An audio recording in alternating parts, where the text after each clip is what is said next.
Hi, good morning.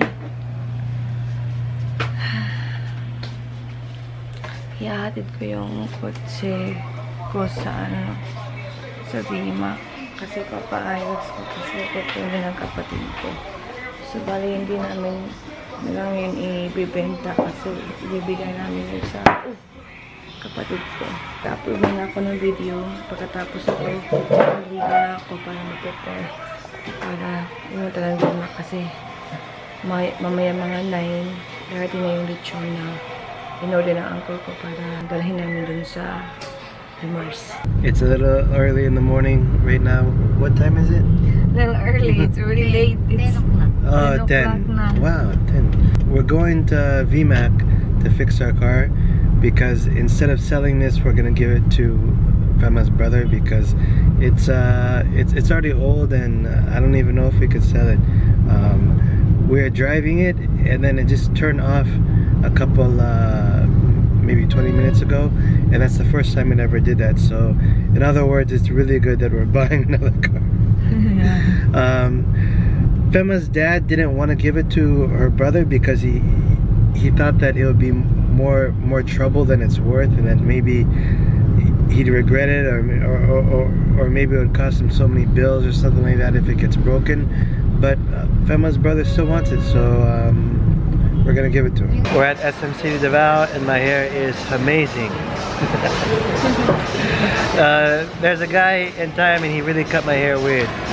For me it's okay because I don't mind, but for Fema, she thought he really messed up my hair. But there's Fema.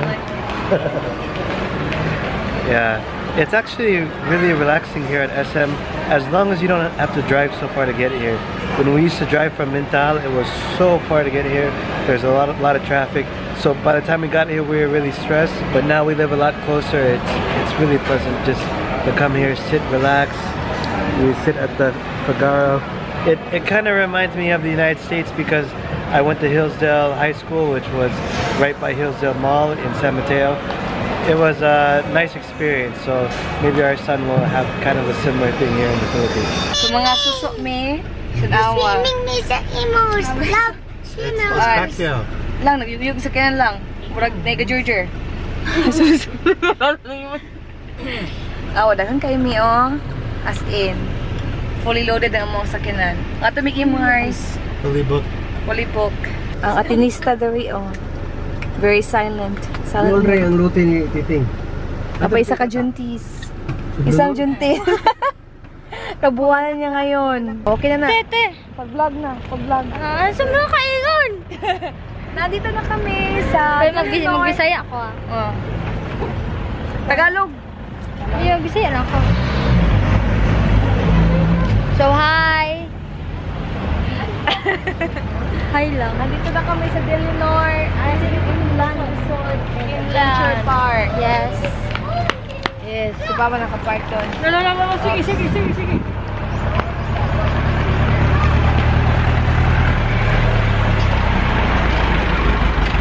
Ilang? Ikaw? Ikaw na. Saan nga? Putol matunguluan na eh. Hikit kayo. Ayan. Ito yung Delinor Inland Resort and Adventure Park. Ang ganda ng surroundings. Ayan. Yeah. Sa tawag nilang? Egyptian. Where's my bag? Ang juntis, classmate. Ito yung entrance nila kung saan dito ka magbayad ng entrance. Ganda. Kung gusto nyo pumunta dito sa Delinor, entrance 100, tas iba pa yung 200 sa loob, tas iba pa yung cottage. So ito yung mga price kung meron ka. Masag na siya? Kalang nakagidala, bayaran mo. So kung may dala kang ganito, ito yung babayaran mo. So may free tour guide. Tour guide ba yun? Tour? Oo. Until 7 PM. Tapos ito, may free na carnival rides for 4 persons lang. Tapos ito na yung view, guys. Ayan. Daming unggoy. Friends, may monkey rin siya. May mga rides dito. Ayun, may dinosaur. Hala, ang ganda. The dinosaur. Yeah, I love the Leonor. The dinosaurs. They have They have also hotel if you want to rent. Ayan oh. Yan. So separate yung ano, bayad ng cottage nila. May 1,500, may 500. Oh, that's why it's expensive, my dear, because they have so many rides. I know. It's not like Imars. Imars are just plainly like swimming pool and cottage. Ito mayroong mga ano. Laawa. May mga ganito oh. Parang carnival nga. Carnival rides. Na-free nga carnivals pang. For 4 person lang. Rose, manakita na oh. Kaanak siya kagat. Ano to? During Magellan? Magellan? Dami mga view dito. Saan naman swimming pool? Oh, may mga carnival. Sagol din na siya. Timorig, mahal din, no? Ito na swimming pool. Swimming pool. May roller coasters na. Ang tawag is Nessie Coaster. Kaya pala mahal kasi ang dami mga rides. Oh, may Ferris wheel sila, oh. Bumper car. Bumper car, yes. Oh, you have Freeman Carnival rides. Free?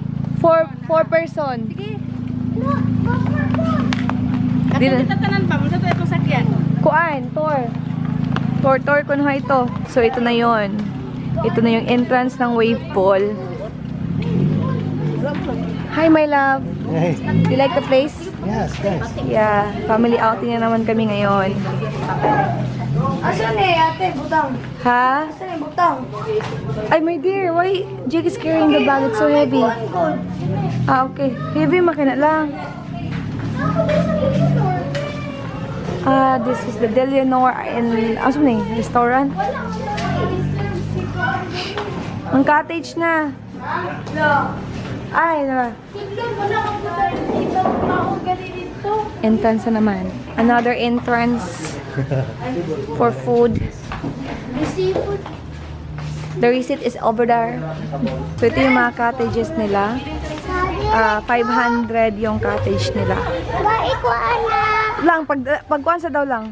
Ano? Pwede naman na ate eh. Oh. Ayan. Papasok na tayo. My love!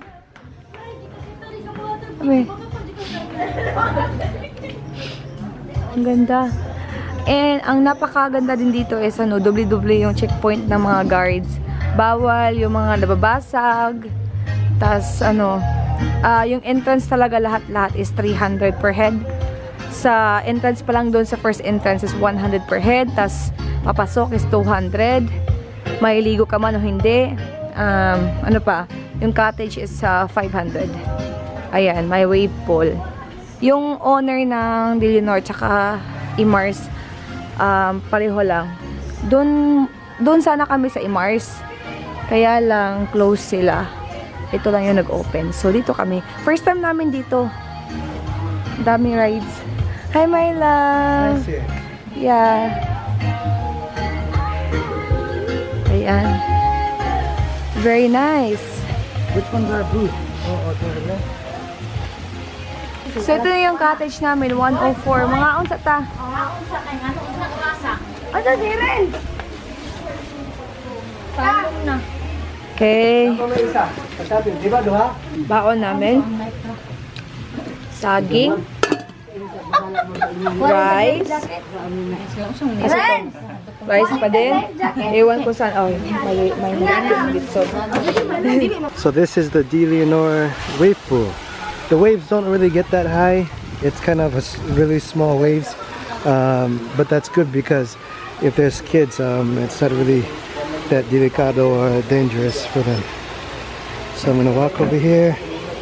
The concrete can get slippery if it gets wet, so I gotta be careful. That water there is a little dirty. I don't know if that's the canal or what, but everybody's swimming in here. Not there, but here. Come over here. Come over here. Hi. Swim over here. Why, you have eyeliner? I have eyeliner on. Maybe. Yeah, Black eye. a little bit. It's okay.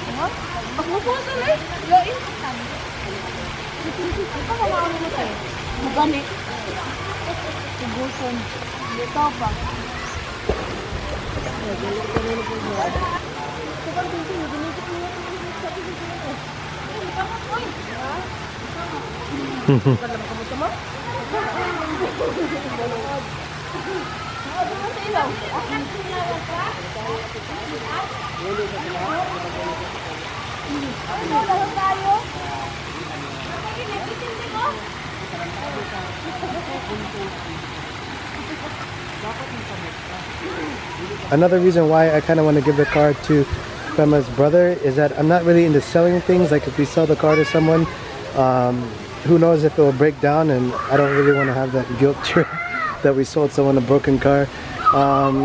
We've already told their brother that it has some problems. Hopefully the spark plugs will fix that. But again, if he gets it and it causes problems, at least he got it for free. But if I sold it to someone and it gave them a really hard time, I wouldn't feel very good about that. I'm not 100% sure, but this place might get really busy during holidays like Christmas or New Year or something like that. Because look how many places there are. Look how many cottages is what they call it. They have so many cottages here that if all of these are full, I don't know how many people will be in the swimming pool, but it will be a lot.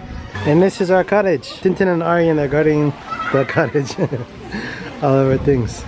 Aryan's sleeping, I guess. So ito yung free na rides for only 4 persons. Ito yung pinili nila. I hope the ride is better than that. Yeah. The whole thing goes in a circle, right? Yeah. Oh, mura. Kas ara ka rides. Oh, here it goes. Here it goes. Upat ka person na free nga ride. You want to pay so that we can go on, Manya? One ride only lagi. One ride only. We can go on, Manya? No, di ko my love. No, me and Tita Flor and Tita Marcel. Dili, oy, di na wala pwede mag-uhunong. Nga, malipong to ba? Dah. Pagkatawa-katawa lang na pa, pero lipong. Piyo nga, piyo nga.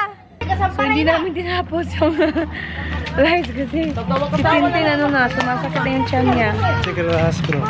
Oh, may discharges na siya na parang paliwatig na mga anak na siya ngayon. Hihatid namin si Tintin dun sa San Pedro Hospital kasi 5 cm na pala siya, guys. So, mga anak na siya siguro mamayang gabi or mamayang morning. Early morning or bukas. Kanina, hindi pa yung sumasakit yung tiyan niya. Tapos, bigla na lang sumakit yung tiyan niya. Tapos, nung umuwi kami, nag-drop na lang kami sa hospital. Thank you so much for watching. See you tomorrow. Bye-bye!